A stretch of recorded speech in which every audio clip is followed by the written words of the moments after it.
Sabi nila, huli man daw at magaling. Magaling pa rin. Ano? Anyway, gusto kong pag-usapan ngayon yung topic. Medyo huli na siguro tong reaction ko na to. Yung breakup ni Kim Chiu tsaka ni Sian Lim. Okay. Kailan ba nila in-announce to? Start of the year, I think. Or was it late last year? When they've confirmed. Tsaka, i-google natin. Sabi nga ni Snoop. Kim and Sian breakup. Okay. December 23, kinonfirm nila yung kanilang breakup. Just before Christmas talaga naman. At ang usap-usapan nga, di ba, ay yung method daw ng pakikipag-break ni Sian Lim kay Kim Chiu. Nagaya ng date, kumain ng steak, tapos nakipag-break. And they lasted 12 years. Now, hindi ako fan ni Kim Chiu. Hindi na ako fan ni Sian Lim. I don't particularly think that Sian is very attractive. Si Kim cute. Would I say maganda siya? Cute. Okay? Para sa akin lang, syempre nanghihinayang ako dun sa 12 years nila. Kasi halos kasing tagal na rin yun ng relasyon ko sa asawa ko, di ba? And in the 12 years, hindi sila nagpakasal. Boyfriend-girlfriend lang. Tapos, actually, I had an inkling nun palang lumipat si Sian Lim sa GMA7 na mag-break sila eventually. Ngayon na lumalabas na parang matagal na daw na nagkikita tong si Sian Lim at si Iris Lee before pa ng announcement ng breakup nila ni Kim. I get the feeling na baka nun palang paglipat niya sa GMA, may mga ganap na. Okay. Mahirap din kasi yan dahil, I suppose, kahit naman sa mga normal na tao, pag nagkakalayo kayo at nagkakaiba yung schedule nyo, diba? Yung hindi kayo madalas na nagkikita, nagkakaroon talaga ng distansya. Hindi lang physically, pero pati yung mga puso, diba? Emotionally, nagkakaroon din ng parang gap or nagkakaroon ng distance. And yung gap na yon, madaling mapasukan yan ng mga third party. Hindi ko sinasabing third party sa Iris Lee kasi yun yung isa sa mga nililinaw ni Sian, diba, na walang third party. Sabi ng manager niya, never daw siyang nag-cheat. Honestly, si Sian lang naman at saka si Iris talaga ang makakapagsabi kung nag-overlap nga. Pero, para sa akin cheating is not just about being physical with somebody or being officially with somebody, diba? Para sa akin kasi ang cheating, yung may commitment ka pa sa ibang tao, sa isang karelasyon mo, and yet you're already entertaining the thought, the idea of being with another person. Even if you have, para sa akin, even if you haven't taken action, meron ng emotional cheating doon. Kasi may kahati na agad yung karelasyon mo sa puso mo. Diba? So, whether or not they've become official, or na nagde-date na sila bago pa sila naghiwalay. Kasi sa isang nabasa ko, sinasabi na last year pa, nagkakamabutihan si Sian Lim tsaka si Iris Lee. So, if that's true, whether or not they've made it official, to me, that's already cheating. Okay? Kasi para sa akin, dapat walang overlap in any way. Diba? So, and again, sila lang naman talaga ang makakapagsabi. How long has Kim known? Hindi rin natin alam. Pero makita mo kasi sa reaction ni Kim na parang sobrang sakit She might have been caught off guard by that situation. Kasi December 2023, December 2023 pa lang nila, and December 23, 2023 lang kinonfirm yung breakup. Tapos as early as January, meron ng mga lumulutang na mga pictures of Sian Lim and Iris Lee together, 'di ba? Yung parang motocross yata yun or something. Na as early as then, meron ng mga chismis, 'di ba? So, kung na-fall out si Guy, hindi naman yan ma-fall out ng bigla-biglaan eh. This is probably something that's been gradually happening. Hindi lang ina-address. Diba? And when it was finally addressed, it was already at the point na wala nang balikan. Diba? Hindi na maaayos. One of the two in the relationship has already given up. Pagka ganun, wala na talaga. Diba? So, feeling ko ganun yung nangyari sa kanila eh. That, dumating na talaga dun sa punto na ayawan na. Now, ito naman para sa akin ha. You've lasted 12 years. As a woman, pag dumating ka dun sa ganung punto, actually ako, nung kami ng asawa ko when we were already like on our 3rd year together, I was already waiting for a proposal. Diba? Kasi para sa akin, that's a long enough time for you to know if sure ka na gusto mong makasama tong tao na to for the rest of your life. My husband and I got married after 6.5 years of being together.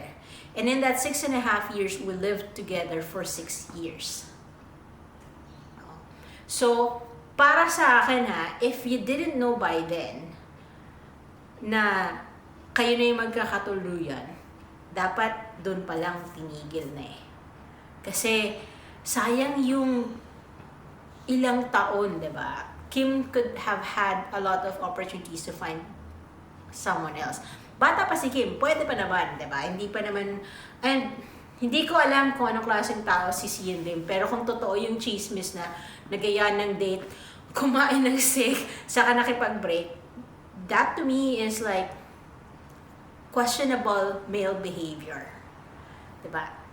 Kasi ang palabas niya all these years was he's a devoted boyfriend, super sweet, ang laki ng mga bouquet ng flowers na pinapadala niya kay Kim pag Valentine's Day, diba?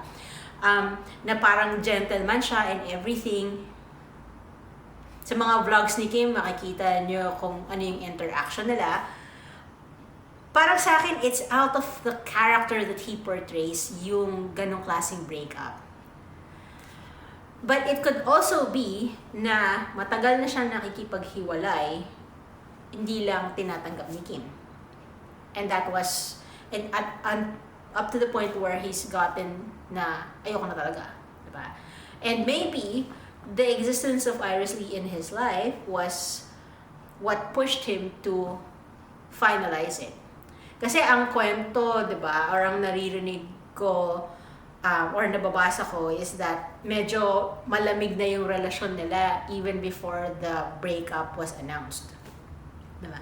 Meron pa nga mga nagsasabi na matagal na silang hiwalay, hindi lang ina-announce. And so, parang para sa akin, yeah, it's very out of character sa alam natin about their relationship, yung sinasabing pakikipag-break ni Sian Lim. So I have a feeling that it's been going on for a while, and one of the two parties just doesn't want to accept it. And now when it was finally made known to everyone, kasi syempre pag in-announce mo na, usually yan yung point na trinay nyo na lahat para ayusin and it still didn't work. So, hiwalay na, di ba?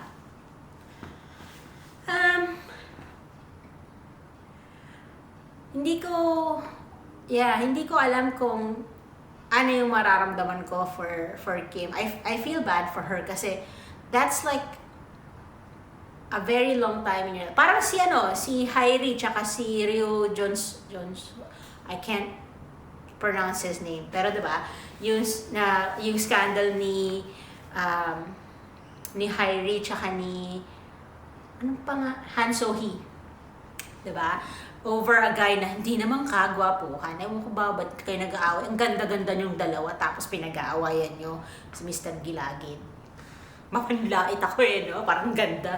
Anyway, parang ganun, di ba? Kasi si Hailey, 8 years almost her entire youth. Di ba? Almost her entire 20s silang dalawa. And the same thing with Kim. Halos buong 20s ni Kim and her early 30s was spent with Sian. And then, wala na. Tapos may balita pang lumabas na kinausap daw ni Sian Lim si Kim to say na pwede na niyang i-announce na may girlfriend na si Sian Lim. Bakit yung ex-girlfriend mo na nasaktan ng todo-todo ang pag-a-announcein mo niyan? Diba? Dahil ba wala naman talagang pakialam yung mga tao about you and your new girl? Kasi honestly parang ang nakikita ko, parang publicity stunt na lang dinadrag yung pangalan ni Kim dun sa relasyon ng dalawa para mapag-usapan. Kasi they're making a movie. Diba? Nakikita ko sa social media na nagde-direct si Sian Lim at ang producer niya nga ay si Iris Lee, diba? At Thai actor yata yung bida. So, ano ba yan? Kinakaladkad niyo ba talaga yung pangalan ni Kim for publicity ng movie niyo? Kasi let's be honest Sian Lim would not be Sian Lim in showbiz if it wasn't for Kim. Si Kim ang nagdala sa career nilang dalawa, sa love team nilang dalawa. Kung na-partner si Sian Lim sa iba, hindi mag-work out. Look at his, yung series niya sa GMA na kasama si Jeneline Mercado and si Valine Montenegro ba yun? Tama ba yung pangalan niya? Hindi ko alam. Yeah. Na flop, 'di ba? Hindi naman sikat yung show na. And Jeneline Mercado is a great actress. Gandang-ganda ako kay Jeneline. Pero yung show nila, kasi pag pinapanood ko si Sian Lim, parang laging may masakit sa mukha niya Kahit hindi pa siya nasasapak, parang na siyang nasapak yung acting niya Yung facial expressions niya are all the same. He's not a great actor. He's not a great host. I don't know if he has any other talents. At ang lumalabas pang balita ay mahirap siyang katrabaho kasi masyadong nakikialam sa artistic side na dapat yung writer at yung director ang may pakialam. So, I don't know. You guys tell me. Anong thoughts nyo dito sa breakup ni Kim, ni Sian, at ang existence ni Iris Lee sa buhay nila?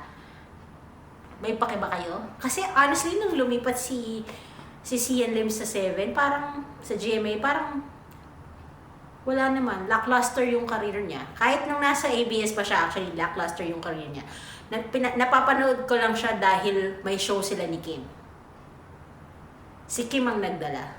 And siguro na-realize na rin ni Sian na he's not talented in that area, kaya gusto niyang mag-direct. And now he's found a producer na pwede niya rin gamitin. Boom. Leave your thoughts in the comment section down below.